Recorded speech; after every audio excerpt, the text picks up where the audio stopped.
আসসালামু আলাইকুম। বেলা পড়ার আগে বইটি নিয়ে আজকে আলোচনা করব। বইটি আরিফ আজাদ ভাইয়ের লেখা। বইটি মূলত ধর্মীয় বিষয় নিয়ে লেখা।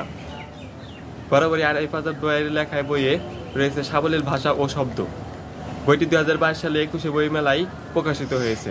জীবন খুব সংক্ষিপ্ত, প্রতিদিন সময় ফুরিয়ে যায়, কিন্তু আমরা তা উপলব্ধি করতে পারি না।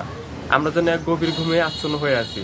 এই বই সেই ঘুম ভাঙানোর চেষ্টা করে। প্রতিটি গল্প আমাদের স্মরণ করিয়ে দেয়, এখনো সময় আছে, ফিরে যাও আল্লাহর পথে। এক সময় ফুরিয়ে যাবে। প্রতিটি গল্পই পাঠককে ভাবতে বাধ্য করে। ফুরিয়ে যাওয়ার আগেই নতুনভাবে শুরু করতে পারবে আল্লাহর পথে, যেন সময়ের আগে নিজের অবস্থান নতুনভাবে তৈরি করতে পারে। জটিল ধর্মীয় বিষয়গুলোকে খুব সহজ ও সাবলীল ভাষায় উপস্থাপন করেছেন।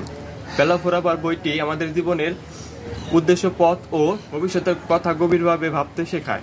এটি শুধু একটি বই নয়, এটি একটি চেতনা, একটি আত্মবিশ্বাসের বই। আপনাদের পড়ার জন্য সাজেস্ট করবো এই বইটি। ধন্যবাদ।